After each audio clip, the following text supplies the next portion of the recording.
ခံယူဆောက်တည်ကြမှာဖြစ်တဲ့အတွက်ကြောင့်ဩကာသကြောကျိုးနဲ့ညီညာဖြပြကြောကြပါစို့ခင်ဗျာ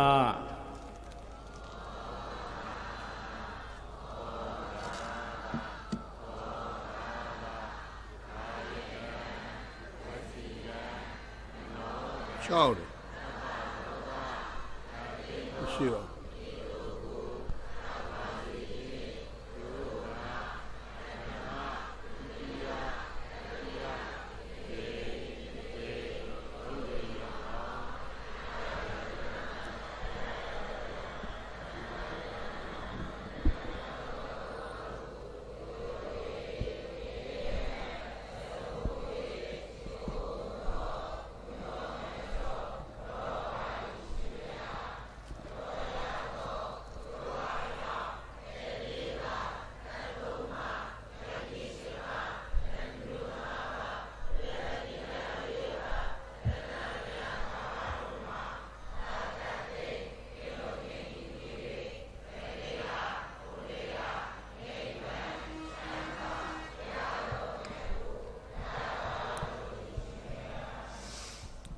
သဗ္ဗိတိယဝိဝေဇန္တုသောကောရောဂဝိနသတု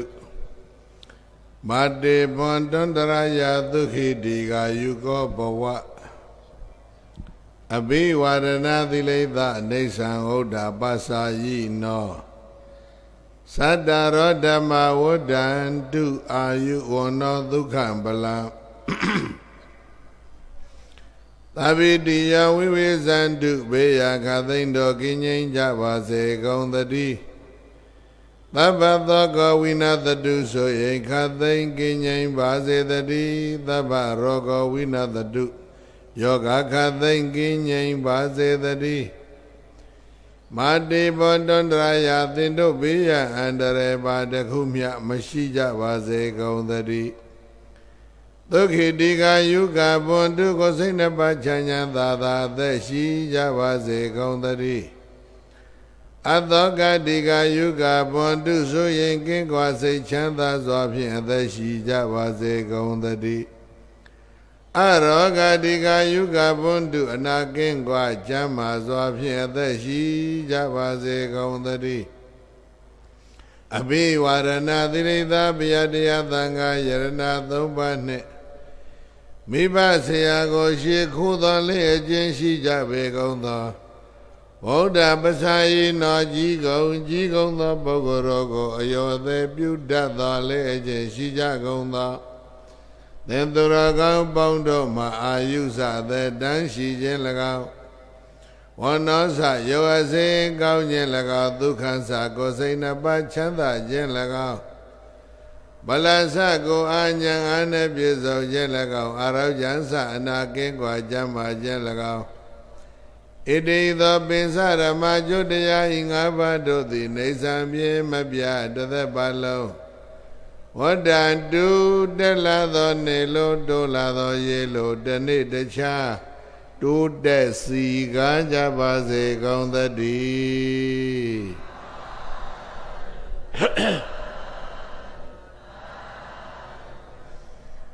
အလံပေသဟံပန်းတေညီညွတ်ညွတ်ဆိုလိုက်ကြ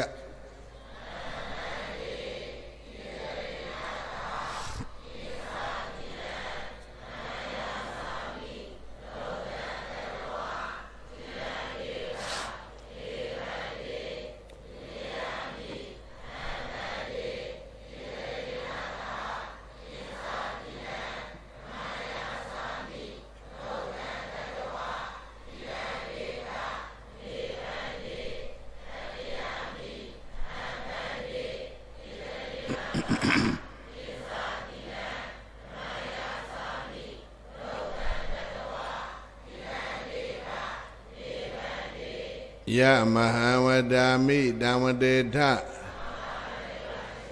နမောတသဗဂဝတောအရဟတောသမ္မာသမ္ဗုဒ္ဓတ္တ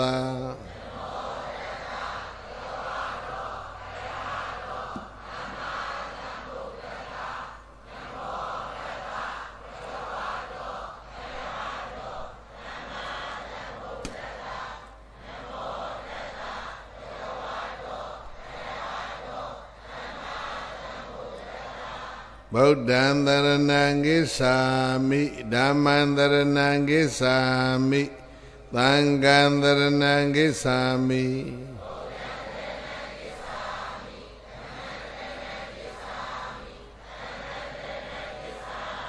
ဒုတိယံပိဗုဒ္ဓံတရဏံဂစ္ဆာမိဒုတိယံပိဓမ္မံတရဏံဂစ္ဆာမိ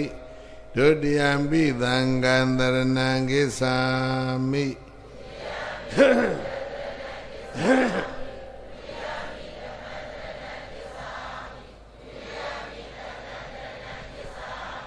တတိယံပိဗုဒ္ဓံတရဏံဂစ္ဆာမိတတိယံပိဓမ္မံတရဏံဂစ္ဆာမိတတိယံပိသံဃံတရဏံဂစ္ဆာမိ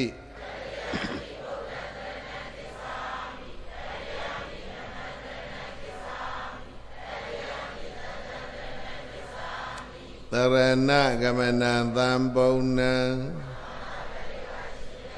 ဘာနာတိပါဒဝေရမဏိသိက္ခပရံသမာရိယာမိ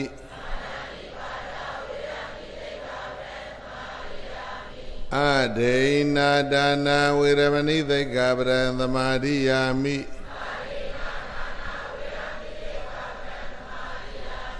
ကာပေတုမိစ္ဆာစာရဝေရမဏိသိက္ခပရံသမာရိယာမိ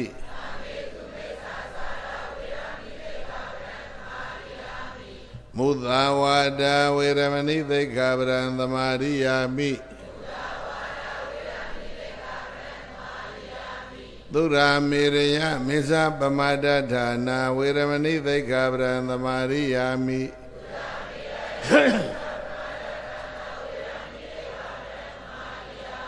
ဣဒံမေပုညံဘောရိညာဏတံပိစယောဟောတုဗန္တေရှပိယမေပယတပိတော်ဤဣဒံပုညံဤကောင်းမှုသည်ဘောရိညာဏတဘောရိညာဤပိစယောအထောက်အပံ့သည်ဟောတုဖြစ်ပါစေတည်းသာတဝနှလုံးပြောင်းသူတော်ကောင်းပေါင်းတို့တုံပေသင်တို့သည်ဒီသရဏေနဗျာတရားသံဃာဟုဆိုအပ်သောသုံးပါးသောကိုယ်ွယ်ရာဆုံးတရဏဂုံနှင့်သဟအတူတကွပေစင်ကသီလအင်္ဂါ၅ပါးရှိသောသီလတော်မြတ်ကိုသာဒုက္ခံကတ္တဝမြဲမြံအောင်ပြုကြကုန်၍အပမတိနာမမေမလယောမပောမတန်ထက်သန်သောသတိတရားဖြင့်သဗ္ဗကိစ္ဆာနိအလုံးစုံကုန်သောပြုဝဲကိစ္စမှန်သမျှကိုသံပါတိထကိုစီကိုငါပြည့်စုံကြစေကုန်လော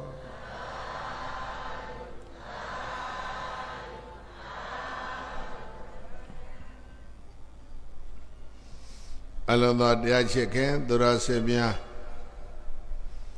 ဓမ္မသဘင်မစခင်မှာ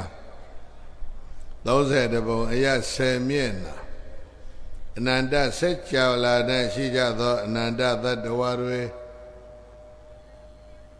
ဘေးအခတ်သိမ်းကင်းငြိမ်းကြစေဖို့ဆင်းရဲခတ်သိမ်းကင်းငြိမ်းကြစေဖို့နှလုံးစိတ်ဝမ်းအေးချမ်းကြစေဖို့မေတ္တာဓာတ်တွေပို့လို့ကြရအောင်ဟိုဘက်ကစပီကာတွေလိုက်ဆက်အောင်အလုံး30ပုံရ10မျက်နှာအနန္တစัจ java လာရှိကြတဲ့အနန္တသတ္တဝါတွေဘေးအခတ်သိမ်းကင်းငြိမ်းကြစေဖို့ဆင်းရဲခတ်သိမ်းကင်းငြိမ်းကြစေဖို့နှလုံးစိတ်ဝမ်းအေးချမ်းကြစေဖို့မေတ္တာဓာတ်တွေပို့လို့ကြရအောင်မေတ္တာဘုစာပိုက်ကလေးတွေဘုန်းကြီးဆိုပေးတဲ့နောက်ကလိုက်ပြီးတော့တစ်ခေါက်စီညီညွတ်ညွတ်ဆိုလိုက်ကြပြီးတဲ့အခါမှာ3ခေါက်စီတပြိုင်တည်းထည့်မေတ္တာပို့ကြရမယ်ကိုယ်စိတ်နှဖျားဘေးရန်ကွာချမ်းသာကြပါစေ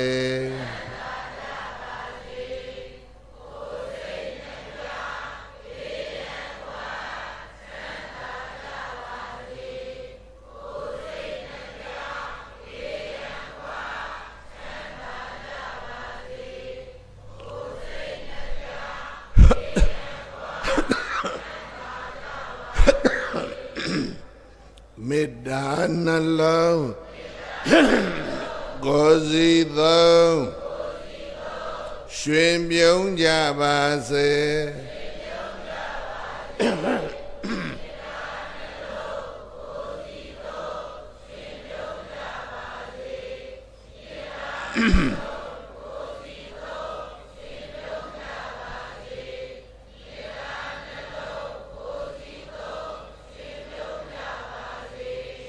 မေတ္တာယံသူဒေါသမူအပူကင်းပါစေ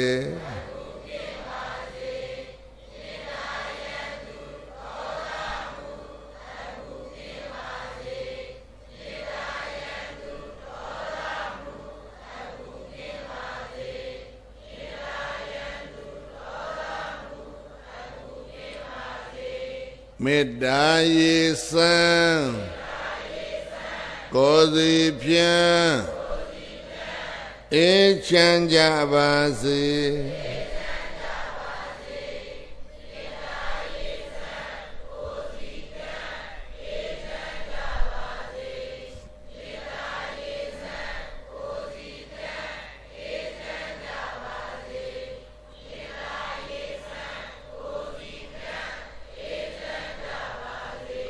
ခန္တီ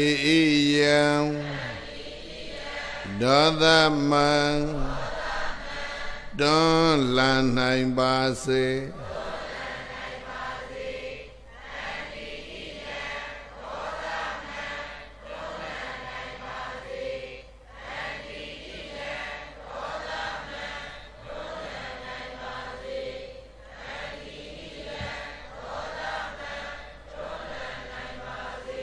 ခန္တီနှလုံးအစဉ်သုံးရွှင်ပြုံးကြပါစေ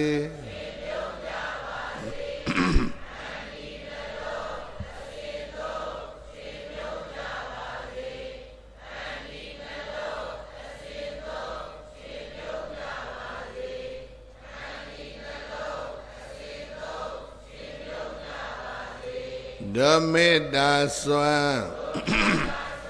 ကဘာလွှမ်းငြိမ်းချမ်းကြပါစေ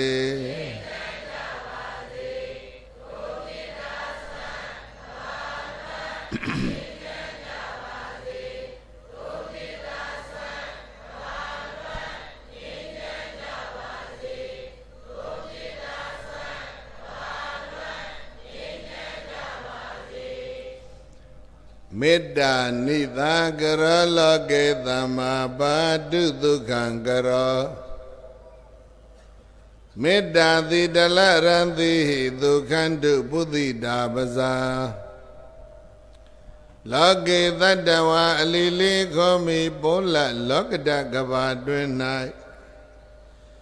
မေတ္တာနိသာကရောမေတ္တာအေလူဖွေးဖြူပဝဲငွေလမင်းကြီးသည်သမ္မာတတ္တဝါတတွေအေးမြစေဖို့အတရေရှုံးကကောင်းမွန်စွာဒုက္ခံကရာသူလဲဝန္တာငါလဲရွှင်ပြုံးနှလုံးစိတ်ဝမ်းလန်းလာယခုချမ်းသာကိုပြုလျက်ဘာတုယံလဲကင်ဝေဘေးလဲမခအေးရဖို့ရှုံးမြအတရေထွန်းပပါစေတည်းမေတ္တာတိတလရံတိဟိမေတ္တာဖွေးလျာအေဒဆောင်သည်အယောင်ဝါတို့ဖြင့်မေတ္တာတိတလရံတိဟိမေတ္တာဖွေးလျာအေဒဆောင်သည်အယောင်ဝါတို့သည်ဖုသိတံ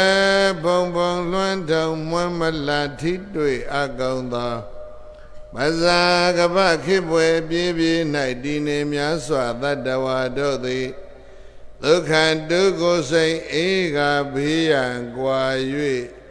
ဝမ်းသာတကွချမ်းသာကြပါစေကောင်းသတည်း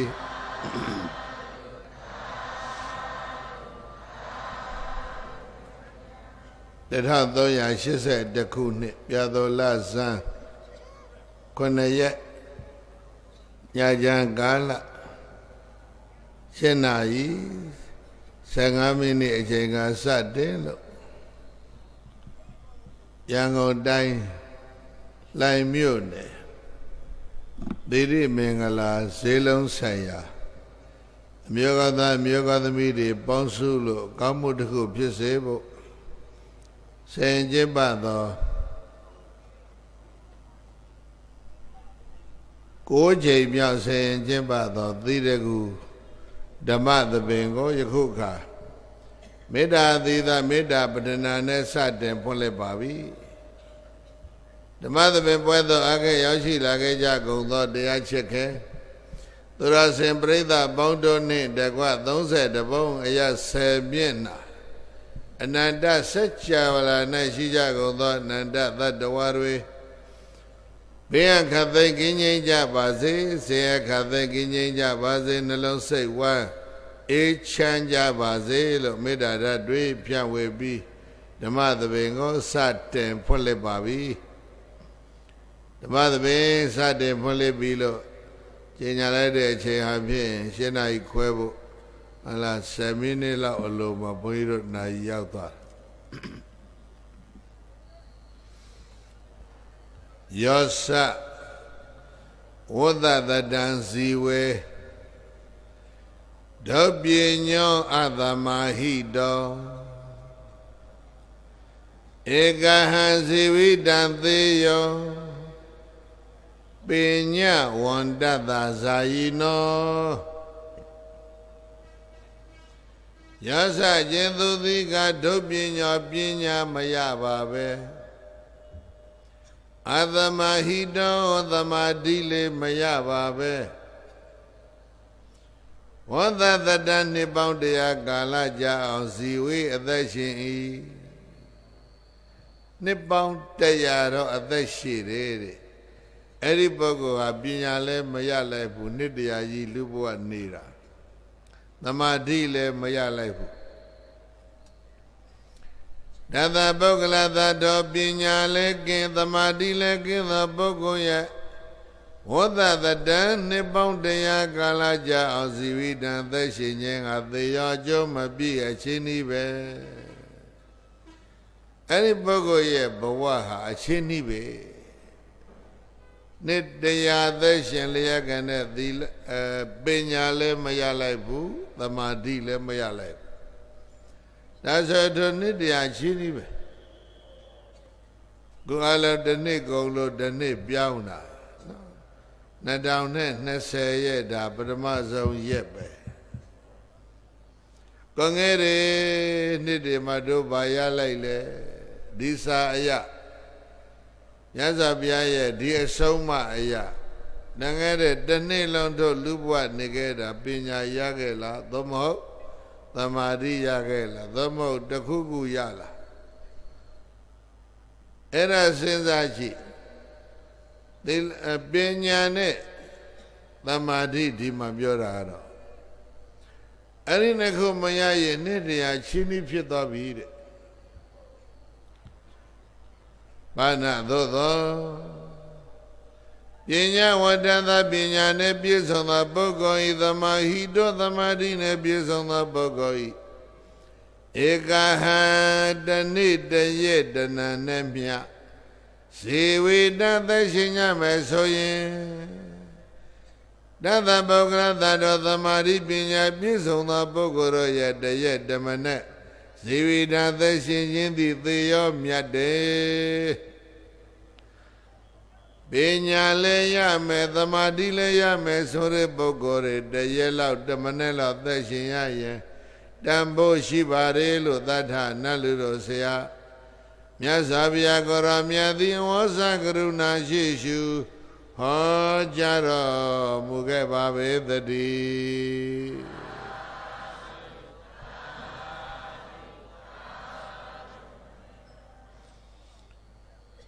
မြတ်စွာဘုရားသာဝတိပြောစေရဝံကြောင့်ကိယံစေကာလဒီဒေသနာဟောဘသူအကြောင်းပြုဟောတယ်လဲလို့ဆိုတော့အမျိုးသမီးကလေးကိသာဂေါတမီအလုံးဖတ်လိုက်ကြဲကြဲလေးအလုံးပြန်ဖတ်ကိသာဆိုတဲ့ပါဠိစလုံးကပိန်ပိန်ကလေးနော် ပိန်နဲ့ကျုံလှီးတယ်လို့အဓိပ္ပာယ်ရတယ်အသေးအသားသူ့မှာမရှိပိန်လေးဒါပေမဲ့နာမည်ကတည်ကောင်းတယ်ဘုရားရဲ့မိရိတော်ကြီးနာမည်ရထားတယ်မြတ်စွာဘုရားရဲ့အမေကမာယာနော်အဲ့ဒီအမေရဲ့ညမမိတွေးကြတော့ဂေါတမီဒီလိုခေါ်တယ်မဟုတ်လားကိုလည်းပဲအမျိုးသမီးပိန်သေးသေးလေးဂေါရမီခေါ်တယ်မဟာပဇာပတိဂေါရမီနဲ့ကွဲလွဲဖို့ခြားနာဖို့ရန်အတွက်သူ့ကိုကိတာဂေါတမီအလုံးခေါ်မင်းမျိုးဆွေမျိုးမဟုတ်ဘူးအယတ်သူလေးတယောက်ပဲရိုးရိုးပဲကောင်းပေါ်မှာဘန်းကလေးတောင်းကလေးရွေးပြီးတော့ဟင်းသေးဟင်းရွက်ကလေးရောင်းတယ်သေရမင်္ဂလာဈေးသူများဖြစ်လာမသိပါဘူးနော်ဟင်းရွက်ရောင်းအဲ့ဒီကိသာဂေါရမီအကြောင်းပြုပြီးတော့ဘုရားဒီဒေသနာဟောအဲ့ဒီတရားဏီကုံအဆုံးမှာကိသာဂေါရမီကယဟန္တာဖြစ်တာနော်ကောင်းရဲ့ပြတ်ထိုးဈေးတဲ့ယဟန္တာဖြစ်တယ်ယောသဝဒတတံဇီဝေဒုပညောအသမဟိတောဧကဟံဇီဝိတံသေယောပညာဝန္တသဇာယိနောဂေါတမီစေသမီဂေါတမီယောသကျေသူတိကဒုပညာလေးမရအသမဟိတောသမာဓိလေးမရဘဲနဲ့ဝဒတတံဇီဝေနိတယသက်ရှင်၏တသတုသမာဓိပညာကင်းတဲ့ပုဂ္ဂိုလ်ရဲ့ဝဒတတံဇီဝိတံနိတယသက်ရှင်ခြင်းဟာအသေးရောအကျိုးမပြည့်အချင်းဤပဲပညာဝန္တတပညာနဲ့ပြည့်စုံသောပုဂ္ဂိုလ်ရဲ့သမာဟိတတသမာဓိရထားတဲ့ပုဂ္ဂိုလ်ရဲ့ဧကံဇီဝိတံတရေလောက်တမနဲ့လောက်ဇီဝိတံသက်ရှင်ခြင်းကသေရောမြတ်တယ်တသမထောကြဣမသမိဓမ္မဝိနယေတရားသဖြင့်ဆိုဆုံးမတဲ့ငါပြခြင်းသာသနာတော်မှာအာရမထယခုပဲစတင်၍အာထုတ်ပါတော့လားအာထုတ်ဖို့တိုက်တွန်းတယ်ဘာရဖို့လဲဆိုရင်သမာဓိနဲ့ပညာဘာရဖို့မြတ်စွာဘုရားအပေးတယ်သမာဓိပညာရဖို့ခုပဲစအာထုတ်အာရမထယခုပလင်စတင်၍အာထုတ်ပါတော့လောနေကမထကိုယ်တဏ္ဍကိန်းနေတဲ့အပြင်းတတ်တွေကိုနှင်ထုတ်ပါတော့လောယုံဇထကိလေသာတွေနဲ့ရင်ဆိုင်တိုက်ပွဲကိုဆင်နွှဲပါတော့လားကုံစရဆင်ပြောင်ကြီးသည်နလာကာရံချူရိုးနဲ့ဆောက်တဲ့အိမ်ကလေးကိုဒုနာတိယတာခြေမုံလိုက်သလိုဆင်ပြောင်ကြီးကျူအိမ်လေးနင်းချေသလိုမေသနာသေနာသေမင်းရဲ့စိတ်တဆိုတဲ့ကိလေသာတရားတွေကိုဒုနာထမိမိတို့တဏ္ဍာမှာဒဇကမမကြအောင်ခြေမုံနိုင်ကြပါစေကောင်းသတည်း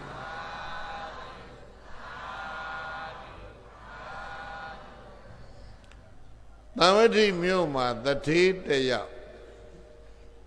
ရွှေတုံးနေကြီးပဲသိမ့်ထားတာကတိ40ဘို့အဲ့ဒါသားလည်းမပေးရဲ့သမီးလည်းမပေးရဲ့သူတို့လည်းမယား2ယောက်လည်းတထေးကတော်ကြီးလည်းမပေးရဲ့မကြွေးရဲ့မစားရဲ့ကစီနဲ့နှမျောပြီးတော့တခါသစ္တာတဲ့ထက်ပိတ်ပြီးတော့သိမ့်ထားဘုန်းကြီးတို့ဆရာအနည်းစကားဆိုတော်ကြီးပြောသလိုပြောရရဲ့မတကဝယ်စည်းနိုင်တယ်မစည်းဘူးစိုက်ကားနဲ့သွားတယ်ဟင်းနဲ့သမင်းကိုမြိုင်းမြိုင်းဆိုင်ဆိုင်မြင်ရရှက်ရငန်းကောင်းကြီးစားနိုင်တယ်မစားဘူးငပိဖုတ်လက်တစ်ဆက်လောက်ကိုလင်မယား2ယောက်မနဲ့ညစားငပိလေးလက်တစ်ဆက်လောက်ကိုလင်မယား2ယောက်မနဲ့ရောက်ညရောစားကစီနေတာလွန်ရောသူများသဒ္ဒါဘုတ်အတာထသူတို့ကိုသူတို့မသဒ္ဒါဘူး အဲ့ဒီလိုတတိအရှိလာသမျှလူကအမြဲတမ်းကြောစွန်း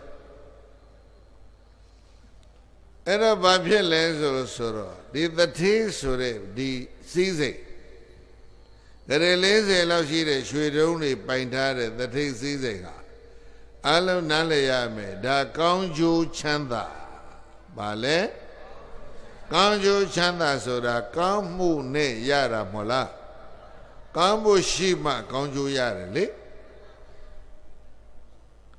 ငရုတ်စိတ်ဆိုင်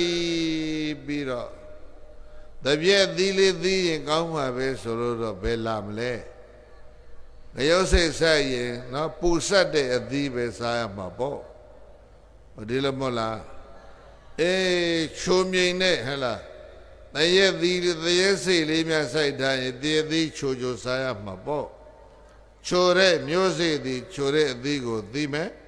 ပူဆက်တဲ့မျိုးစေ့သည်ပူဆက်တဲ့အသီးကိုသီးမယ်ဒါဘာခေါ်လဲဘီဇနိယမဘာခေါ်လဲအချိုပင်လေးတော့စိုက်ထားတယ်အချိုစည်းလေးတော့ပြိုးထားတယ်မြေဩဇာလည်းမပေးဘူးရေလည်းမလောင်ဘူးဆိုရင်တနေ့နှစ်နှစ်လောက်သီးပြီးရင်ဒီအပင်နောက်ထပ်မသီးတော့ဘူးသေရောမဟုတ်လားဂရေ40သက်သေးကအဲ့ဒီလိုဖြစ်တာ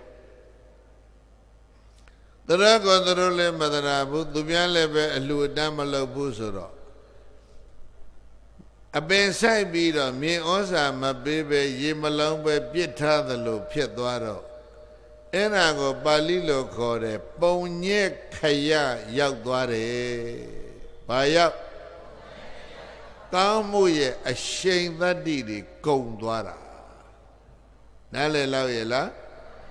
ဘာအရှိန်သေးသွားကောင်းကျိုးဟာကောင်းမှုကြောင့်ရတာကောင်းမှုဆက်ပြုမှဒီကောင်းကျိုးခိုင်မြဲမယ်ဒီလိုမဟုတ်လားအပင်လေးဆိုင်ပြီးရေလေးမလောင်မြေဩဇာလည်းမပေးရဒီပင်သေရောသီးလည်းမသိဘူးအဲ့ဒါလိုပဲကောင်းကျိုးရထားတဲ့ပုဂ္ဂိုလ်တွေတော့ကောင်းမှုဇက်တိုက်ပြုကောင်းမှုဇက်တိုက်မပြုရင်ကောင်းမှုအရှိန်သေးသွားရင်ဘုရားကကောင်းကျိုးတွေဘာဖြစ်တတ်လဲပျက်စီးကုန်တတ်တယ်ဒီလိုမဟုတ်လားပါဠိတော်ရှိတယ်ယတာပုံညက်ခယောဟောတိသဗ္ဗမေတံဝိနတတိယတာခြေကမပုံညက်ခယောကောင်းမှုရရှိန်သတ္တိတွေကုန်၏ကောင်းမှုရရှိန်တွေကုန်ပြီဆိုရင်တရထောကမ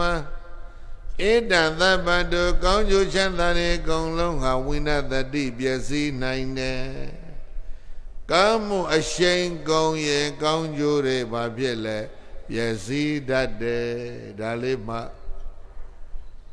ဂရေ40သက်ထေဘာကောင်းမှုမှဆက်မပြုဘူးဘယ်နှစ်လောက်ကြာသွားလဲ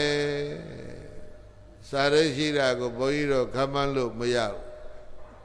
နှစ်ပေါင်းတော်တော်ကြာမှထင်တယ်ခက်လို့ပြောရအောင်မိဂန်သစ္တာကြီးဖွင့်ကြည့်တာ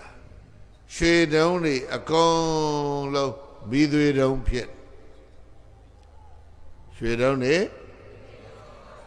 ဘာအရှိန်သေးသွားလို့ကောင်းမှုဆက်မလုပ်လို့ဒါလေးမှကောင်းမှုကဇက်တိုက်မပြုတဲ့အတွက်ကြောင့်ကောင်းမှုအရှိန်ကုန်တော့ကောင်းကျိုးတွေဘာဖြစ်လဲပျက်စီးတာရွှေတုံးဟာဘာဖြစ်မိသွေတုံးဖြစ်အသွင်ပြောင်းပြီးတော့ပြက်ကုန်နော်ကရေ40တထေလင်မယား2ယောက်ငိုလိုက်တာသားလေး1ယောက်ရှိတယ်ငိုလိုက်ကြတာသားမိသားဖ3ယောက်သားမိုင်းတွေချအိန္ဒိနာကြီးကကြည့်တယ်ဟိုဘက်အိမ်ငိုတန်ကြဘာများဖြစ်တယ်လဲလူများသေးလားလာဝိုင်းကြည့်တော့မဟုတ်ဘူးမိသွေတော်ကြီးတွေဝိုင်းကြည့်ပြီးတော့ငိုနေကြဘာဖြစ်တာလဲပြောဆိုအိန္ဒိနာကြီးကလာမေးတော့ဒီမှာတို့စုထားတဲ့ရွှေတွေကုန်မိသွေဖြစ်ကုန်ပြီကလျာဏမိတ်ဟာဒီအချိန်အားကိုးရတယ်ပြောဘာအားကိုးရမိတ်ကောင်းနော်ကောင်းသောအကြံဉာဏ်ပေးမယ်ဘာမှမပူနဲ့တထေမင်း ရွှေတွေမိသွေးဖြစ်ပြီးတော့အသွင်ပြောင်းပျက်စီးသွားတယ်ဘာမှမပူနဲ့ဘောရှင်ကံရှင်လက်သေးကိုအပ်လိုက်ရင်အဲ့ဒါရွှေပြန်ဖြစ်လိုက်နားလေလားဘယ်သူလက်သေးအဘောရှင်ကံရှင်လက်သေးအရကောင်းဖို့ကြီးမားတဲ့ပုဂ္ဂိုလ်ရဲ့လက်သေးအလိုက်ရင်မိသွေးဘာပြန်ဖြစ်အဲ့ဒါလေးကစိတ်ဝိစားစရာကောင်းနော်ဘောရှင်ကံရှင်ကုံလို့ရွှေတွေဘာဖြစ်တာဘောရှင်ကံရှင်လက်သေးအရင်ဘာပြန်ဖြစ်မှာကဲသီရိပင်္ဂလာကြီးတရားဒီလောက်နဲ့တောင်သိမ့်ဖို့ကောင်းနေတယ်ကြည်သာလှုပ်ချာရှာရမှာဘောရှင်ကံရှင်အလိုပြီးသွေးဖြစ်နေပြီရွှေပြန်ဖြစ်အောင်လုပ်ရမယ်နော်အဲ့ဒါဆိုရင်ဘယ်လုပ်ရင်ကောင်းလဲဘောရှင်ကံရှင်ကလည်းနဗုတစိမ့်နှိပ်ပြီးတော့ကျုပ်ဘောရှင်ကံရှင်ပဲလို့လာရမှမဟုတ်ပဲဘယ်လိုလုပ်သိမလဲအာလွယ်ပါတယ်ကွာအိမ်ရှိမှဆိုင်ကလေးခင်းဟိုဘက်ကသီးအသီးလေးဟိုဘက်ကလေမသီးလေးဟိုဘက်ကပန်းသီးလေးအသီးလေးတွေလေးရောင်းပေါ့အဲ့ဒီကြားထဲမှာမီးသွေးတွေခင်းထားအိမ်ရှိမှဆိုင်ခင်းပြီးတော့ရောင်းဈေးရောင်းတရေကြီးပွဲသွားလို့ဈေးရောင်းစားတာမရှက်တဲ့သီရိမင်္ဂလာဈေးသွားရောင်းပေါ့ဒါတော့ဘုန်းကြီးပြောတာအိရှိမဆိုင်ကလေးဖြန့်ခင်းဘူသေးခရံသီးလေးပါလေးညာလေးတော့ပါမလားမသိဘူးဟန်ဆောင်ပြီးတော့တခြားစားပွဲသောပွဲဟလားစောစောကပြောသလိုပဲလေမော်သီးလေးပန်းသီးလေးနဲ့ဟိုနာဒီနာခင်းပြီးတော့အလဲကောင်တော့ဘာတွေပုံထားမိသွေးတွေပုံထားပြီးတော့ဆိုင်ခင်းပြီးတော့ရောင်းရကရွာကကြည်ပြီးတော့ဟိုတစ်ထေးမိသွေးရောင်းစားမွဲသွားပြီကွာတစ်ထေးပွဲသွားပြီမိသွေးရောင်းစားတရွာလောက်တရလုံးလာလာသမျှလူတွေကဆိုင်ပေါ်ကြည့်လိုက်ရင်မိသွေးကြီးတွေ့တာဘာတွေ့လဲမိသွေးတွေကြီးတွေ့တဲ့လူတွေကဘုံကံမရှိတဲ့လူတွေဗျဘောရှင်ကရှင်သာကြည့်လိုက်ရင်ဘာဖြစ်သူ့မျောမှာအဲ့ဒါဒီတည်းဘယ်နဲ့ရဲ့ဘယ်နဲ့လားရောင်းရလဲမသိဘူးမိသွေးရောင်းတာတပြေးတပြေးနဲ့စားရမဲ့မဲ့သောရမဲ့မဲ့ဖြစ်လာမိသွေးမြင်တဲ့လူကြီးပဲလမ်းပေါ်မှာလျှောက်သွားအိမ်ရှိမှာလျှောက်သွားနော်သီရိမင်္ဂလာဈေးကဘာတွေမြင်နေလဲမမေးဘူးနော်ကြည့်လောက်ကြဘောရှင်ကရှင်ဆိုရင်ဘာမြင်ရမလဲဟင်းရွက်တယ်လေးတယောက်လာတယ်ခေါင်းပေါ်မှာဘန်းကလေးနဲ့ပိမ့်ပိမ့်လေးမိမလေးတယောက်ဟင်းရွက်ကလေးလက်ရောက်ရင်တထေးအိတ်ရှိရောက်တော့ဆိုင်လေးနားလေးရောက်ရကြည့်လိုက်တော့ဟာတထေးမဲ့လိမ္မာသည်ပန်းသည်ရောင်းတာကိစ္စမရှိဘူးဘယ်နဲ့ကြောင့်အဲ့ဒီလိမ္မာသည်သီသည်ပန်းသည်တွေကြားတဲ့ရွှေတွေချရောင်းနေတာလေပိန်သေးသေးဟင်းရွက်သေးလေးကမိသွေးကိုဗာမြင်သွားဘုံရှင်ကံရှင်နော်မိသွေးကိုရွှေမြင်တယ်အမြင်နေမတူကြဘူးဘောကံပါရှာတဲ့ပုဂ္ဂိုလ်တွေကမိသွေးကြီးတွေ့တာဘောရှင်ကံရှင်တယောက်တည်းပဲဗာတွေ့တယ်ရွှေတုံးတွေတွေ့တထေးမင်းအဲ့ဒီရွှေတုံးတွေဒီလိုမလုံနဲ့သိမ့်ထားလူရဲ့သွားရင်ဒုက္ခပဲဆိုတော့မိသားစုငုံကြည့်တို့ကြည့်တော့မိသွေးတုံးဒီကောင်မလေးကြည့်တော့ရွှေတုံးသူဘုံရှင်ကံရှင်နေမှာပဲကလေးမနိနာမဲ့ဘယ်နဲ့ခေါ်လဲကိတာဂေါတမိခေါ်ပါတယ်ခေါ်လိုက်ဘယ်ရမှနေလဲပေါ့မေးကြည့်တယ်သီရိမင်္ဂလာဈေးမှာနေတယ်ပေါ့မလောက်စားလဲဟင်းရွယ်ရောင်းစားတယ်နေအမေရှိလားရှိတယ်ဖေရှိလားရှိတယ် အဲ့ဒါနဲ့တိုးတိုးတိတ်တိတ်အမေဖေကိုသွားစုံစမ်းတယ်တွေ့တယ်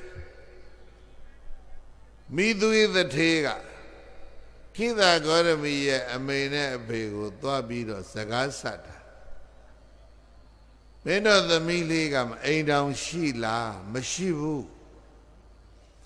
အိမ်တောင်မရှိရင်ကျုပ်သားနဲ့ပေးစားရအောင်လန့်သွားတဲ့ဟင်းရွက်သေးပါကိုနော်ကလေး40တထေးကသားနဲ့ပေးစားဖို့လာစကားဆက်တာအဲ့ဒါနဲ့သဘောတူလက်ထထိမ်းများပြီးတော့အိမ်ဘောကိုခိသဂေါရမီတင်လိုက်တယ်မိသွေးတွေအကုန်ပေးလိုက်တာပြောဘာဖြစ်ဘုံရှင်ကံရှင်လက်ထဲအကုန်အလုံးရွှေတုံးတွေပြန်ဖြစ်သွားရှစ်သမျှစည်းစိမ်အကုန်လုံးသူ့နာမည်နဲ့ကြီးလွှဲထားတာရွှေတုံးတွေဖြစ်သွားတို့အောင်ရှုံးလိုက်ကြဆို2နှစ်3နှစ်လောက်နေတော့ခိသဂေါတမီဘာဖြစ်လဲကလေးတယောက်ရတယ်အဲ့ဒါပြသတာ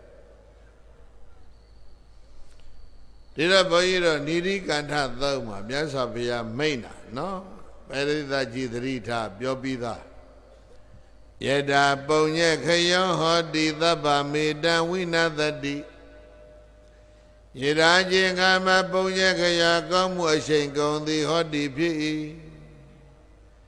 ဒရတောကမဣဒသဗ္ဗတောကောင်းကျိုးချမ်းသာကုန်လုံးဟာဝိနသတိပျက်စီးနိုင်တယ်ကောင်းမှုအရှိန်သေးရင်ကောင်းကျိုးတွေအလုံးဘာဖြစ်တာ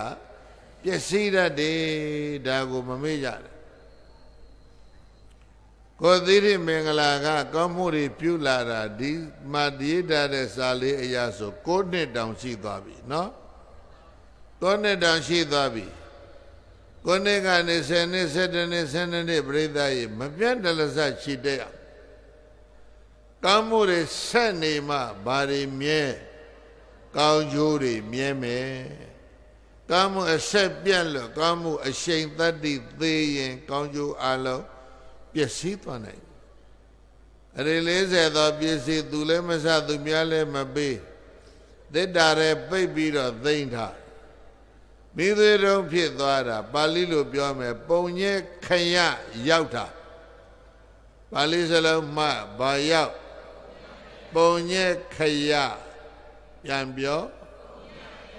ကောင်းမှုရဲ့ကုံအရှိန်ကုံတဲ့အချိန်ရောက်ဟိုမှာလဲကောင်းမှုရှင်သွားလဲတွေ့လဲရောအသွင်တစ်ခါပြန်ပြောင်းပြီးတော့ဘာဖြစ်လဲရွှေဖြစ်အဲ့ဒီကောင်းမှုရှင်ဟာတထေးချွေးမှသွားဖြစ်တာအဲ့ဒါနဲ့တထေးချွေးမှပြင်းတဲ့တထေးအိမ်မှာနေရင်းနဲ့သားလေးတယောက်ရတယ်ရင်ွယ်မှာပိုက်ရှင်တို့ချွတ်တယ်လို့ကျွေးမွေးထားတော့အဲ့ဒီသားကလည်းဘာဖြစ်တယ်လဲလို့ဆိုတော့ဒီကယုကသံဝတ္တနိကကံမပါဘူးတဲ့ဒီကလေးကဒီကယုကသံဝတ္တနိကပြောအသက်ရှိစေတဲ့ကုသိုလ်သူမပါဘူးအသက်ရှိစေတဲ့ကုသိုလ်ကဘာလဲရေနဲ့ဆေးကြောင်းအဟံပြင်းစင်ဥယင်တဝသီလမိသာဘယ်နှပါလဲဘုန်းကြီးလက်ကြည့်ပြောပါတဲ့လူတွေရေနဲ့ဆေးကြောင်းအဟံပြင်းစင်ဥယင်တဝသီလမိသာဘယ်နှပါယေနေစေကြောင်းပြင်စေဥယျတဝသီလမိသာဤ6ဖြာကဒီကယုကအာရောချဟုပုံညခေါ်ယုံအလူမျိုးမို့အာကျိုးသမှုဆောက်တည်ပြုတော်ကျမ်းကျမ်းမာမာနဲ့အသက်ရှည်ခြင်းတဲ့ပုဂ္ဂိုလ်တွေဒီကောင်းမှု6ပါးလုပ်ပါတဲ့ငါးပါးသီလမြင်ရမယ်1ပြီးရင်နေ့ကရေလူသုံးကဆေးလူ lင်းကကျောင်းဆောက်ကျောင်းတကကျောင်းမတာဝန်ယူငါကျောင်းဟောင်းနေလမ်းဟောင်းနေတရားဟောင်းနေဖျားဟောင်းနေအဟောင်းပြင်နာနာနာလို့ပြီးတော့မှ6သစ်ပင်ဥယျင်ကောင်းကောင်းဆိုင်ဘုန်းကြီးတော်စကိုင်းဝိပဿနာအကယ်ဒမီလာကြည့်အလွန်ပူပြင်း6သွေးတဲ့ကြောက်ဆောင်ကြောင်ကတုံးတောင်ကတုံးနော်စိတ်ညွတ်နေပြီယုံနေကြီးတွေပျော်နေကြပြီဘုန်းကြီးစိုက်ထားတာအဲ့ဒီပင်နေစိမ့်နေတာမြက်ခင်းလေးတွေလည်းစိမ့်နေတာယုံလေးတွေပြင်းစားလို့ရဘာကြောင့်ရလဲရေကြောင့်ရတာနော်ရေအကြောင်းကျယ်တဲ့ဘယ်ဒီနေ့ပြောစရာမလိုဒီမှာနဲတဲ့ရေတွေမဟုတ်ဘူးဒီကနေ့လှူကြတာအဲ့ဒါသစ်ပင်ဝရဲ့ဆိုင်ငါးပါးသီလမြဲပါစေစုစုပေါင်းကောင်းမှု6ပါးဟုတ်လားရေနှင်းစေးကြောင်အဟောင်းပြင်းစင်ဥယျင်တဝသီလမြည်သာဤ6ပြားကဆိုရအောင်ရေနှင်းစေးကြောင်ရေနှင်းစေးကြောင်အဟောင်းပြင်းစင်ဥယျင်တဝသီလမြည်သာဤ6ဖြာကဒီကာယုကအရောကြဟုပုံညခေါ်ယောအလှမျိုးမောအာကျိုသမှုသောက်တည်ပြုတော်ကျမ်းကျမ်းမာမာနဲ့သက်ရှိခြင်းရင်ဒီကောင်းမှု6ပါးဒါနတော့5ခုပဲသီလထည့်ထားလို့6ပါးဖြစ်တာနော်အဲ့ဒါဘာကံလဲဆိုတော့အသက်ရှိစေတဲ့ကံဘာကံပါဠိလိုပြောမယ်ဒီကာယုကသံဝတ္တနိကကံအဲ့ဒီကောင်းမှု6ပါးမရှိရင်သမုသူများပြုတဲ့ဒီကောင်းမှုမျိုးတွေကိုဖျက်ဆီးခဲ့ရင်သစ်ပင်တွေခောက်ဥယျာဉ်တွေဖျက်ဘုရားတော်ကြောင့်ပြသတ်တွေဖျက်ဆီးလန္တရာဖျက်နော်ဒါမျိုးတွေဖြစ်ခဲ့အဲ့ဒီလိုပုဂ္ဂိုလ်တွေကဘာဖြစ်တာလဲအသက်တူတတ်တယ်နော်အဲ့ဒါကြောင့်ကံနှစ်ပါးဘုန်းကြီးပြောတယ်ဒီကာယုကသံဝတ္တနိကကံအသက်ရှိစေတာပြောင်းပြန်လာအပ္ပယုကသံဝတ္တနိကကံအသက်ကိုတိုးစေတာကိသဂေါရမီရဲ့ခလေးမှာဘုပြောခဲ့တဲ့ကောင်းမှု6ပါးလုံးဝမရှိနောက်တစ်မျိုးပြောရင်တော့သူများပြုထားတဲ့ဒီလိုကောင်းမှု6မျိုးရေရွေးရေကန်တွေဖြစ်စီသစ်ပင်တွေခုတ်လဲဥယျာဉ်တွေတကားတဲ့မိနဲ့တိုက်အဲ့ဒီလိုအကုသိုလ်မျိုးတွေပါလာပုံပေါ်တယ်ရေခွင်မှာပိုက်လို့နော့မလွတ်သေးတဲ့ဒီကလေးရေခွင်ထဲမှာပဲသိဆုံးသွားတယ်တထေးချွေးမှကလေးဆုံးတော့ချစ်စွာသောဒီကလေးအသက်ပြန်ရှင်အောင်လုပ်နိုင်တဲ့စေသမားလိုက်ရှာကျမ်းညာပါမှာအဲ့ဒါပညာပြောတာပညာမဲ့တဲ့အကြောင်းပြောတာနော်သေတဲ့လူကိုဘာဖြစ်စေဖို့ပြန်ရှင်ဖို့တဲ့ဆေးများရမလားသမားတော်များတွေ့ပလားဆိုသူတို့အရက်လိုက်ရှာတစ်မျိုးလုံးရှာဘယ်မှရှာမရဘူးအဲ့တော့သူကကလေးသေးလေးပိုက်ပြီးတော့တအိမ်ဝင်တအိမ်ထွက်တအိမ်ဝင်တအိမ်တဲ့နဲ့သူရွာတဲ့သူရက်ွက်တဲ့သွားပြီဓမ္မကလေးအသက်ရှင်အောင်ပြန်လုပ်ပေးကြပါဆေးဝါးလေးရှိရင်ပေးပါလိုက်တောင်းကိသဂေါတမီအဲ့ဒါသိဉာဏ်ရှိတဲ့လူကြီးတယောက်ကဩဒီကလေးမှပင်ပန်းနေပြီသိပ္ပံဆရာတွေ scientist တွေတီထွင်ကြတာကနော်ယောဂပြောက်တဲ့ဆေးအမျိုးမျိုးသာထွင်ကြတာသေတဲ့လူကိုပြန်ရှင်တဲ့ဆေးကိုဘယ်ဆရာဝန်ထွင်ဘူးလဲ ဘယ်သူမှမထွင်နိုင်နောက်တစ်မျိုးရှိသေးတယ်ပြောရင်မကောင်းဘူးနော်လူတွေသိစီတဲ့ဆင်းဝါးတွေနဲ့ဓာတ်ငွေတွေနဲ့နေစနစ်တွေကိုတော့ထွင်နိုင်တဲ့လူတွေကဘာမှအများကြီးပဲလူသေးဖို့တတ်ဖို့လေသေသွားတဲ့လူပြန်ရှင်အောင်လှုံးနိုင်တဲ့သိပ္ပံပညာရှင်ကခုထိမမွေးသေးဘူးမဟုတ်လားအေးအဲ့ဒါဒုက္ခမြမသိဘူးတဲ့သေတဲ့သူကိုရှင်အောင်ပြန်လှုံးနိုင်တဲ့သမားတော့ရမလားဆိုသူရက်ွက်တကွက်လုံးတစ်မျိုးလုံးလှဲ့လျှောက်မေးတာမရအဲ့ဒါလူကြီးတယောက်ကကြံပေးတယ်မေသာဝတိမြို့ရဲ့တောင်တကားကထွဲအနောက်ရွံ့ရွံ့လေးသွားလိုက်ရင်ဇေရဝံကျောင်းရှိတယ်အဲ့ဒီဇေရဝံကျောင်းမှာသမ္မာသမ္ဗုဒ္ဓသဗ္ဗညုဘုရားရှိတယ်မြတ်စွာဘုရားစီသွားသေသူကိုရှင်းစေတဲ့စိတ်အဲ့ဒီမှာပေးလိုက်မယ်မန္တန်နဲ့မှုတ်ရင်လည်းပဲသေတဲ့လူပြန်ရှင်းလာနိုင်တယ်သွားဘုရားစီမရောက်ရောက်အောင်ကြံဖန်လွတ်တာ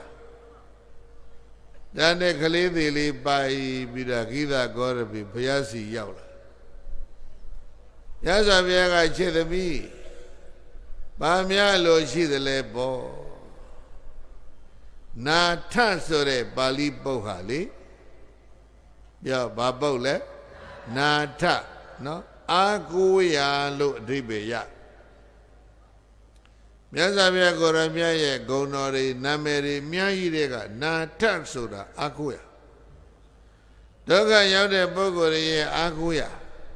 သောကပရိဒေဝနှိမ့်ဆက်ခံရတဲ့ပုဂ္ဂိုလ်ရဲ့အာကိုရာဟာမြတ်စွာဘုရားပဲဗဒ္ဒစာရီဒကမကြီးကတော့သားလည်းသိတယ်ယောက်ျားလည်းသိတယ်မောင်ကလေးလည်းသိတယ်အမေလည်းသိတယ်အဖေလည်းသိတယ်ဒါလည်းသဝတိမှာပဲဖြစ်တာမိသားစုတစုလုံးအကုန်သိသူတယောက်တည်းချန်တယ်ရောက်လိုက်တဲ့သောကပရိသတ်ကြီးယူတဲ့အထိမလားနော်အဲ့တော့ဗရဇာရီဘာဖြစ်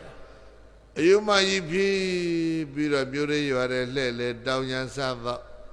သစ်ပင်ရိပ်အိတ်လမ်းပေါ်အိတ်ခြံစည်းရိုးအိတ်ဟိုခြုံတဲ့တူအိတ်ဇယပြက်ပေါ်မှာအိတ်ဒီလိုဖြစ်တယ်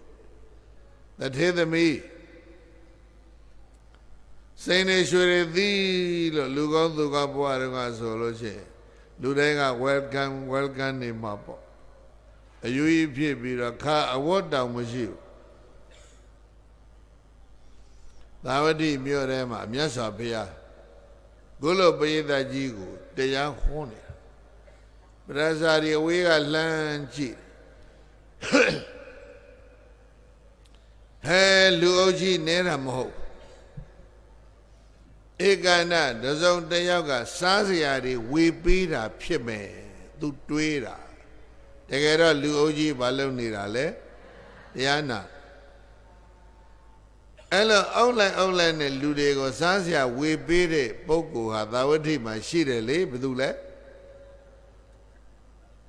ခေါ်ကိုရမဲ့တွေကိုအမြဲတမ်းထမင်းကျွေးနေတာဘယ်သူလဲအနာထပိန္ဒိကဟုတ်လားပြောအနာထဆိုတာခေါ်ကိုရမဲ့လို့အဓိပ္ပာယ်ရပိန္ဒိကဆိုတာထမင်းကျွေးတယ်အဲ့ဒါထင်လို့စားစရာလေးများရမလားဆိုချင်းကတ်တာတရားမှသူ့လက်မကြည့်ဘူးပရိသတ်ရဲ့နောင်နာရောက်လာငြိမ်နေတဲ့လူအုပ်ကြီးကြီးတော့ဟာစားစရာမရဘူးစားစရာပေးတဲ့နေရာမဟုတ်ဘူးနောက်နာကနေဟိုလျှောက်ဒီလျှောက်မတ်တနဲ့မြတ်စွာဘုရားသိနေပြီဒီပရိသတ်ကြီးအလုံးပေါ်မှာလွတ်ထားတဲ့မေတ္တာကိုအကောင်စုရုပ်သိမ်းပြီးတော့ပဒဇာတိတယောက်တည်းစိုက်မေတ္တာပို့တတိတွေလွတ်နေတာနော်တတိပြန်ရအဲဒီမှာမြတ်စွာဘုရားကိုပရိသတ်ကြော်ပြီးတော့ငေးပြီးကြည်နေတော့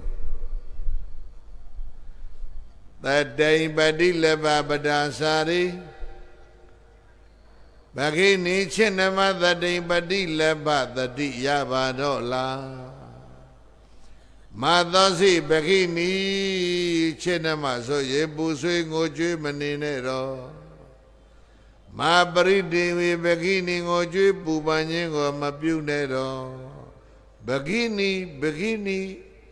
ရသဗျာခေါ်နေတယ်ခေါ်လိုက်စမ်းဗခိနီအဓိပ္ပာယ်ကပါလေနှမလို့အဓိပ္ပာယ်ရတယ်လောကကြီးအာကိုရမရှိတော့ဘူးလို့ထင်နေတာနှမလေးလို့ခေါ်တဲ့လူတယောက်တော့တွေးပြီပေါ့နော်ပရိသတ်ရဲ့အင်အားတွေတက်မလာဘူးလားဩမြတ်စွာဘုရားအဲ့ဒီတော့မှတတိတွေဝင်မြတ်စွာဘုရားကိုမျက်တော်မခတ်ဘဲနဲ့ကြည့်အစွန်ဘုရားပရိသတ်နောက်ဆွဲမှာလူကြီးတွေကနည်းနည်းအပြင်ကတ်တယ်အယူမတယောက်တရားပွဲရောက်လာတယ်ဆိုပြီးတော့မန်မဲပြီးတော့မောင်းထုတ်အဲ့ကောင်မှအနာမကတ်နဲ့ခွာဦးအဝတ်မရှိဘူးလဲဥတောင်ခြိလိုက်သေးတယ်အဲ့ဒီအနာမကတ်နဲ့ဆိုတဲ့လူကြီးကပဲဟဲ့ကောင်မှနေကြည့်ရတာရုပ်ဆိုးတာထိုင်အဝတ်မရှိတဲ့လူကိုထိုင်ခိုင်းတာဟဲ့ကောင်မှထိုင်ဆိုတော့ကြောက်နဲ့ထိုင်တာဟဲ့ဒီကောင်မှထိုင်ကမှပူဆိုးတယ်ထဒီလူကြီးတွေလုံနေတာထိုင်ဆိုလဲသူတို့ပဲထဆိုလဲသူတို့ပဲအမျိုးသမီးထိုင်ခိုင်းတာအကြည့်မကောင်းမှုထအဲ့ဒါလူကြီးတယောက်ကကွာဒီကောက်တဲဆိုတဲ့ကောင်ထိုင်လိုက်ထားလိုက်လို့ရောဆိုချုပ်ထားတဲ့စောင်ကြီးပြစ်ပေးလိုက်တော့မှပရဇာတိစောင်လေးခြုံပြီးတော့ထိုင်ရသဗျာတရားပွဲပြီးတော့ပရဇာတိအယူပြောက်သောတာပန်ဖြစ်တယ်လေအဲ့ဒါဘာပြောမလဲနာထအာကိုရမြတ်စွာဘုရားရဲ့ဂုဏ်သတ္တိကိုလည်းပဲသားသေးတဲ့ကိတာဂေါရမီသားသေးလေးပိုက်ပြီးတော့ဘုရားစီရောက်လာရှင်သမီးဗာများအရေးတကြီးဖြစ်လာပြီးတော့မရဲ့သားလေး9ရက်သားလေးဒီမှာသေသွားတဲ့မြတ်စွာဘုရားတပြို့လုံးတရွာလုံးလိုက်လှည့်လည်ပြီးတော့တောင်းရနာသေသူကိုရှင်အောင်လုပ်ပေးနိုင်တဲ့ဆေးရှာတာမရဘူးဗျာတခါကြီးတယောက်ကလွတ်လိုက်တယ်မြတ်စွာဘုရားစီသွားဘုရားပေးလိုက်မယ်ဆိုလို့တပည့်တော်မှလာခဲ့တာပြန်ရှင်တဲ့ဆေးလေးများရှိရင်ပေးပါပညာနော်ဟုတ်လားအသိဉာဏ်ကလည်းအဲ့ဒီလိုခေါင်းပါတယ်အဲ့တော့မြတ်စွာဘုရားကရှိတယ်လည်းမပြောဘူးပေးမယ်လည်းမပြောဘူးအေးသေသူကရှင်အောင်လုံးနိုင်တဲ့ဆေးလို့ခြင်းရင်လေမင်းအရထက်သွားပြန်သွားလူမသေးဘူးတဲ့အိမ်က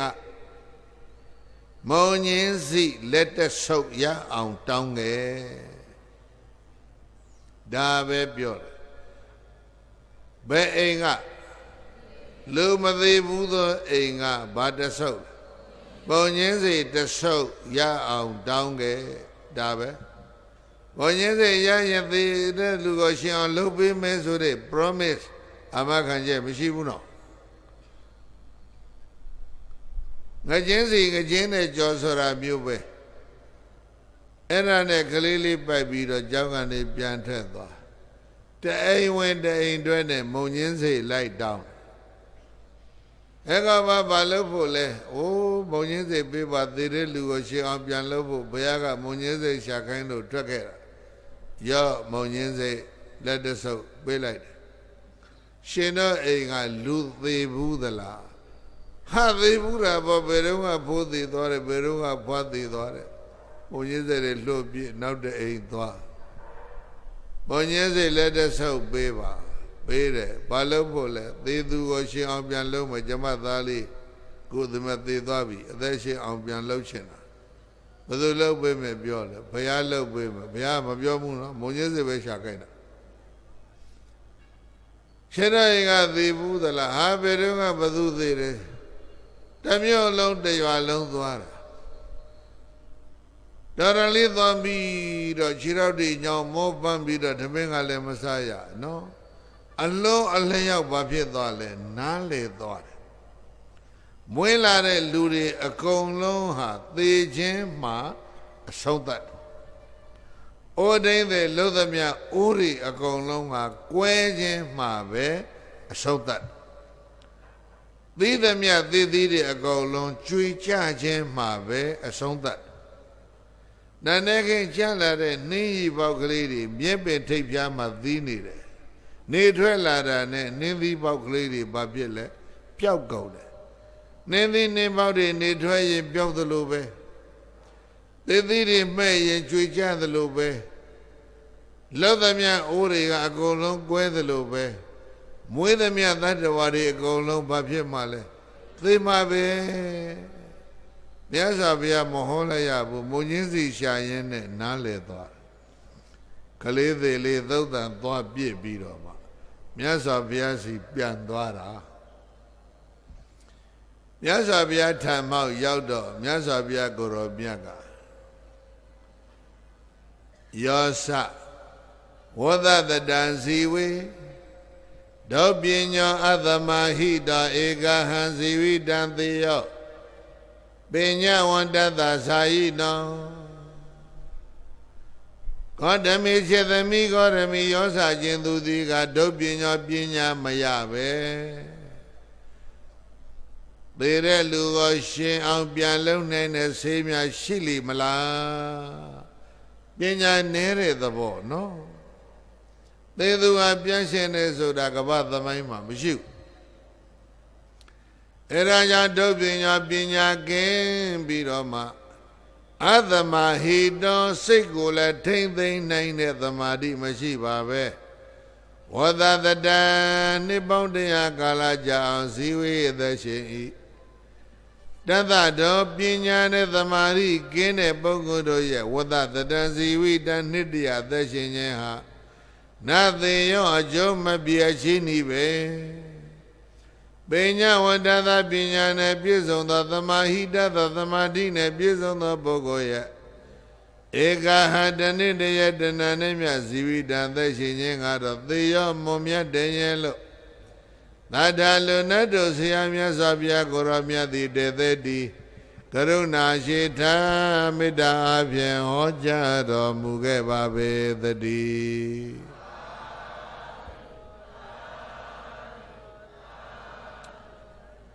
သောကတွေခြုံငိမ့်ပြီးတော့အဲ့ဒီဒေသနာဤကောင်ဆုံးမှာကိသာဂေါတမီတထေချွေးမနော်သတ္တဗံဖြစ်သတ္တဗံဖြစ်ပြီးမြတ်စွာဘုရားထံမှာတောင်းဆိုတယ်လဘေယဟံပန္တိဘဂဝတသန္တိကေပပိဇံလဘေယံဥပသမတံဗာဏိဘဂဝဘုန်းတော်ကြီးတော်မူသောအိုမြတ်စွာဘုရားအဟံတပိတော်သည်ဘဂဝတောသာသနေဘုရားရှင်ကိုရောမြတ်ရဲ့သာသနာတော်မှာဘာပိဇံရှင်ယဟံပြေကိုလဘေယံရခြင်းမှာတော့သည်ဘုရားဥပသမတံယဟံဘဝကိုလည်းပဲလဘေယံရမရစေလို့ဘဂဝန္တဘုန်းတော်၆ပါးသခင်ဘုရားရှင်ကိုရောမြတ်ကဝေါစာရွှေနတော်ကြအောင်လျှောက်ထားရှာလေတော့တည်း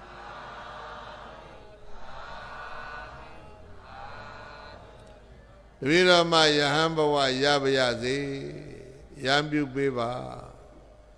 မြတ်စွာဘုရားကမိတွေးတော်ဂေါတမီနော်ပြောဘာလို့လဲမိတွေးတော်ဂေါတမီထံမှာကိသာဂေါတမီကိုအပ်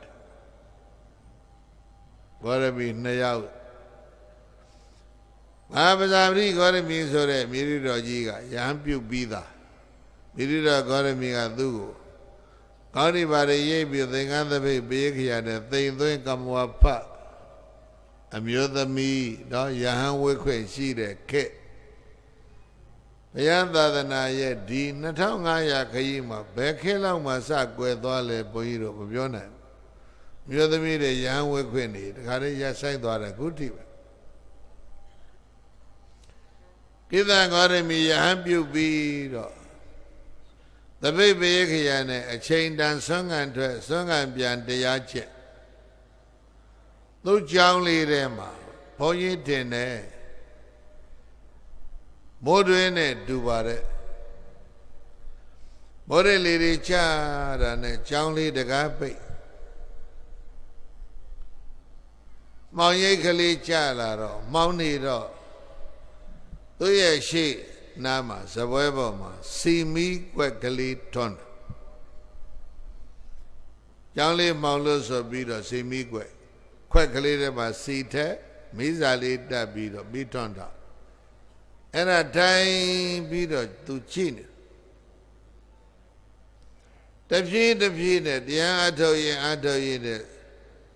မိအောင်ကမိန်သွားတော့ခန္ဓာမှာညာဆက်ပြီးတော့ရှုနေတာခန္ဓာမှာရှုနေတဲ့စိတ်ကမိခွဲပေါ်ရောက်သွားအဲ့ဒီမိခွဲကသူ့ညာကိုအကူအညီပေးတာနော်တပြည့်မိကမိန်သွားတာဘာဖြစ်တာလဲကြည့်လိုက်တော့တပြည့်စီခမ်းတာဘာဖြစ်တာအဲ့ဒါတရားပဲသူ့အတွက်တော့ခါစီတွေတပြည့်ခမ်းတော့မိအားနဲသွားလုံးဝစီလဲခမ်းလိုက်ရောမိကဘာဖြစ်လဲမိစာတစ်ခုလုံးလောင်နောက်ကြတော့လုံးဝစီငွေ့လဲကုန်ရောမိတော့မိလျံနေဘာဖြစ်လဲငြိမ့်သွားအဲ့ဒီအချိန်လေးမှာမြတ်စွာဘုရားကိုရမြတ်ကစောစကဒေသနာပြန်ဟောအမုတ်ယောစဝဒတတံဇီဝေအပတံဥဒယပယံဧကဟံဇီဝိတံသေယပတ္တတောဥဒယပယံဂေါတမိခြေသမီးဂေါတမိယောစခြင်းသူသေယဥဒယပယံဖြစ်ခြင်းနဲ့ပြည့်ခြင်းဒီနှမျိုးကိုဘာနဲ့ပါဥဒယနဲ့ဝယဆိုတာဖြစ်တာနဲ့ပြက်တာအဲ့ဒီနှမျိုးကိုအပတ္တတောမသိရမမြင်ရပဲဝဒတတနှစ်ပေါင်းတရားကာလကြာအောင်စေစီဝေကဲ၍သက်ရှင်တယ်လို့ဆိုပါစို့တသတောဥဒယပြဆိုတာဖြစ်ပြနှမကိုမမြင်သောပုဂ္ဂိုလ်ဤဝဒတတဇီဝိတနှစ်တရားသက်ရှင်ခြင်းသည်အသေးရောက်အကျိုးမပြေအချင်းဤပဲဖြစ်ပြကိုမမြင်ပဲနဲ့နှစ်တရားသက်ရှင်ခြင်းဟာချင်းဤပဲဘာနဲ့ဘာမမြင်ပဲဖြစ်တာနဲ့ပြက်တာပြက်ပြီးရင်လည်းပြန်ဖြစ်ကိုဒီလိုမဟုတ်လားအဲ့တော့ဘာထူးတယ်လဲလို့ဆိုတော့ဒီနေရာမှာဖြစ်တာကိုမမြင်ရင်နော်ဩစေတဒိဋ္ဌိပြက်တာကိုမမြင်ရင်သတ္တတဒိဋ္ဌိအမြဲတမ်းကြီးရှိနေတယ်ပြက်တယ်လို့မထင်ရင်ဒါသတ္တတဒိဋ္ဌိပြက်ပြီးတော့လည်းပြန်မဖြစ်တော့ဘူးလို့ထင်နေရင်အဖြစ်ကိုမမြင်ရင်ဩစေတဒိဋ္ဌိအဲ့တော့ဥရိယဘယမမြင်တဲ့ပုဂ္ဂိုလ်ဟာဗာဒိဋ္ဌိနဲ့နေတာလေသတ္တတနဲ့ဩစေတနဲ့နေတာအဲ့ဒါကြောင့်ဘဝမှာချင်းဤပဲဘုရားကကျောင်းတော်ကနေသူ့အခန်းလေးတဲ့ရောင်ကြီးတော်လေးများလှော့ပြီးတော့လှမ်းပြောတာယောစာခြင်းသူသည်ကဥရိယဘယဖြစ်ခြင်းပြည့်ခြင်းဒီနှမျိုးကိုအပတ္တတော်မမြင်ရပါပဲနဲ့ဝဒတတနှစ်ပေါင်းတရားကာလကြာအောင်ဇီဝေအသက်ရှင်၏တသတော်ဖြစ်ပြကိုမမြင်သောပုဂ္ဂိုလ်ရဲ့ဝဒတတဇီဝိတံနှစ်တရားသက်ရှင်ခြင်းကနသေးရောအကျိုးမရှိဘူးမြတ်စွာဘုရားအဲ့တော့ encouragement ပေါ့လေစိတ်ဓာတ်အဖြစ်တဲ့တရားဟောပေးတာမြတ်စွာဘုရားဒေသနာကလည်းဆုံးရောခွက်တဲကဘီးတောက်ကလည်းငြိမ့်သွားတယ်ဖြစ်ပြမြင်ရောမကားပဲနဲ့ဝိပဿနာဉာဏ်10ပါးဆုံးအောင်သူတက်သွားတယ်ဝိပဿနာဉာဏ်10ပါးဆုံးပြီးတော့သောတာပန်ဖြစ်ပြီးသားအမျိုးသမီးသဂရာဂံဖြစ်ဝိပဿနာဉာဏ်10ရာပြန်သုံးသအနာဂံဖြစ်နောက်ထပ်ဥပဒနာဉာဏ်10ရာပြန်ဖြစ်အရတ္တမေအရတ္တဘူရောက်သွားတာဒေသနာဝါဒနေတဲ့မြတ်စွာဘုရားရဲ့ဒေသနာဏီကုံပြည့်စုံတဲ့အခါမှာ ကိသာဂေါတမိကိသာဂေါတမိဆိုရမျိုးကောင်းသမီးဟာဆာလဘိညာဟိဇာဘိညင်တရား6ပါးတို့နဲ့၎င်းသတ္တုပရိသံပိရာဟိဇာပရိသံပိရာအပြညာ4ပါးတို့နဲ့၎င်းသဟအတုတကွအရဟတံအသဝကင်းတဲ့ယန္တာသူမြတ်အဖြစ်သောသံပါပုဏီကောင်းစွာမသွေဆက်ရောက်တော်မူခဲ့ရှာလေသတည်း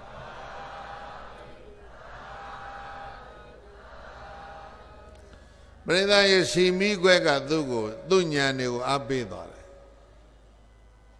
စီဆိုတာဘာလဲဆိုတော့ဒီနေရာဘုရားကကိရိတာနဲ့နှိုင်းတာစီကို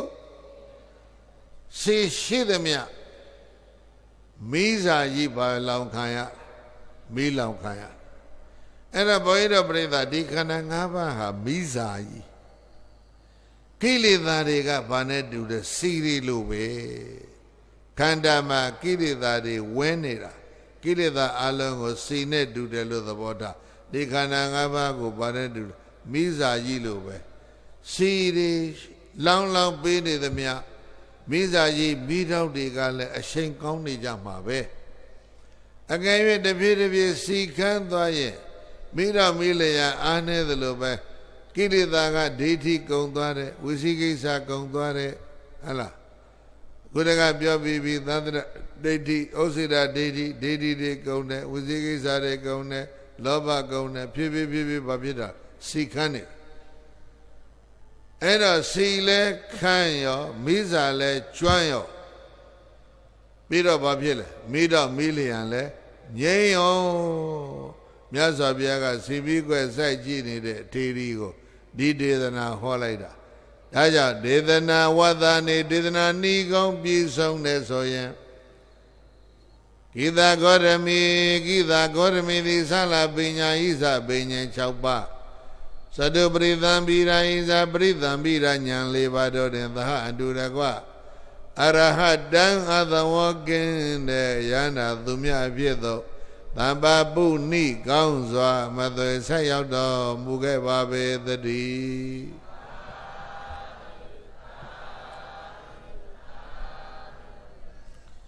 ခေနံပုရဏနဝနတ္ထိသမ္ဘဝံဝေရတစိတ်တယတိကေဘဝသမိတေခိဏဘီဇာအဝိရုံလိသန္တာနိဗ္ဗန္တိတိရာယထယံပရိပော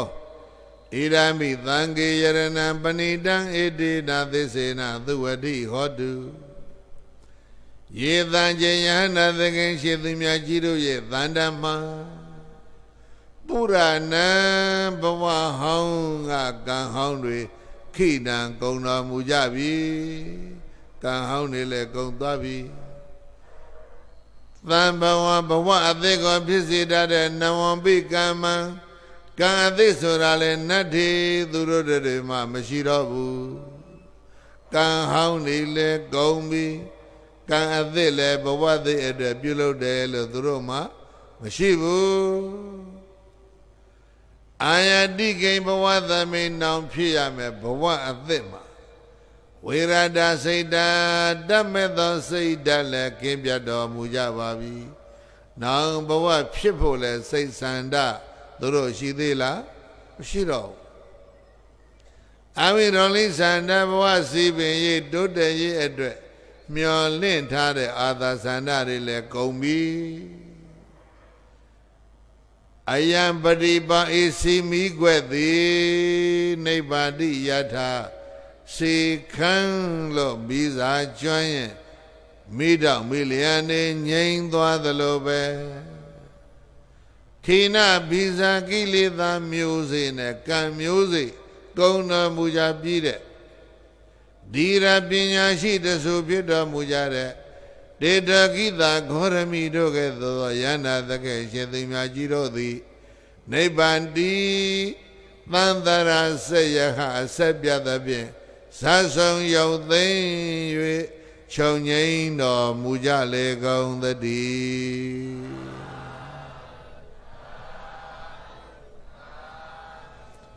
ကိသဂေါရမိဝတ္ထုဤမှာပြီးပါပြီဤတရားနာကြကြရတဲ့သူတော်ကောင်းများ မိမိတို့ရဲ့ခန္ဓာကိုယ်ကိုစီပြီးကွက်ကလေးတွေသဘောထားပြီးတော့ရှုမှတ်နိုင်ကြပါစေကွက်ထဲမှာစီလေးထက်ပြီးစားလေးတစီဖြစ်ပေးလေသမျှကာလပတ်လုံးပြီးတော့ငြိမ်းပါမလားကိလေသာမကုံမချင်း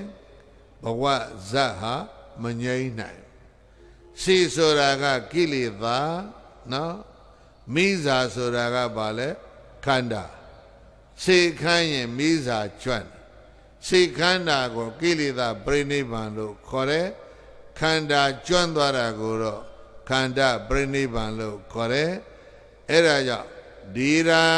ပညာရှိဖြစ်တော်မူကြတဲ့ခိနဗေဇာကိလေသာမျိုးစေ့နဲ့ကံမျိုးစေ့မျိုးစေ့နှမျိုးစလုံးကောက်ခန္ဓာမူကြပြီးတော့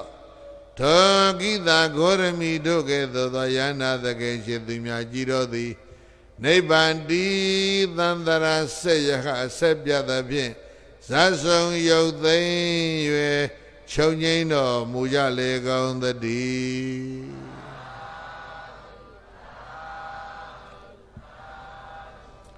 ကဲအားလည်းအမြတ်ဝေပြီးတော့ခန္ဓာပြီးဆုံးကြရအောင်